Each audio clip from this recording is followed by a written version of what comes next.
Well, when I first got the phone call from Building Hope, and they had formed a partnership with St. Jude's to do this project, and I was very interested in it because it's something out of the ordinary. At St. Jude's Ranch for Children, we transform the lives of children, young adults, and at-risk families by empowering them, giving them new hope, new choices, and a new beginning.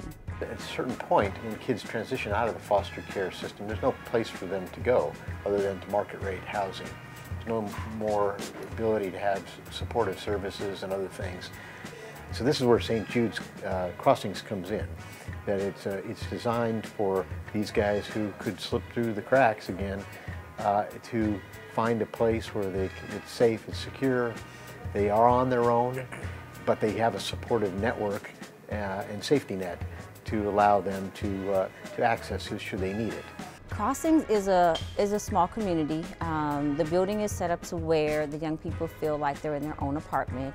We're in our own little neighborhood. It's enclosed, it's beautiful, it's quiet. It's a way for young people who have been homeless to get a fresh start at rebuilding their lives and knowing how much they're worth.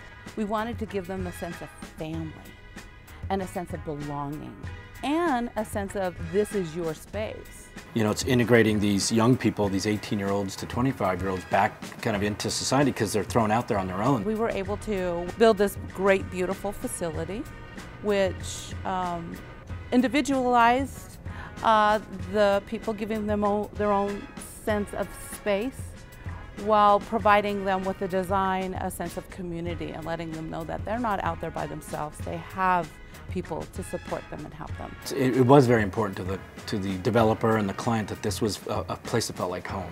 A lot of these kids didn't have that. They were in foster care. Even some of them were in the juvenile detention system.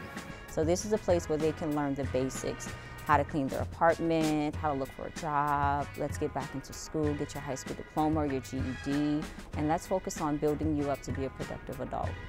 Before we actually designed it, we actually went and spoke with kids in the detention center and interviewed them about what qualities they want in their home. So we listened to what they had to say and designed it from their perspective.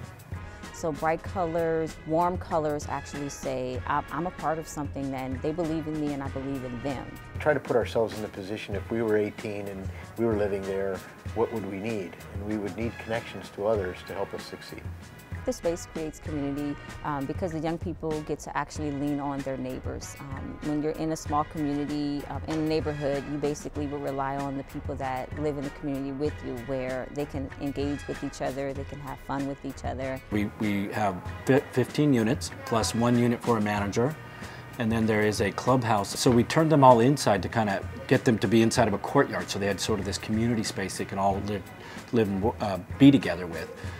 There's patios at each of the entries, so it gave everybody sort of their personal space. When we worked with the neighborhood, one of the big things that we found from them is they really wanted it to be one story. Most of those rural homes are one-story sprawling homes, and so we were able to fit it on and able to accommodate their requests.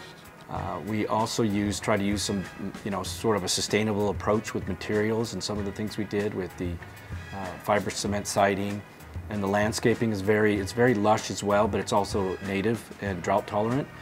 Most of the young people that have been in the program automatically say, I've never owned a pair of shoes because I've been homeless for so long that I have the same pair for a year or more.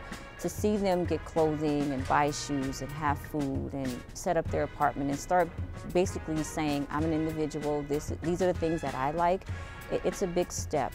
The concept of the project is really driven by St. Jude's programs. They manage it, they operate it, they run all the programs in it. They also fill the units with their connections through the support service network. Most of the young people that come here, they come here with the sense of there's no hope for me and I'm never going to make it, I don't even know why you care. And I think once they see that people actually genuinely do care about them, that starts off with a new person where they start believing in themselves. They want to do something good with their life when they have somebody to believe in them. But what it did do for us is it got us to work with some really good people.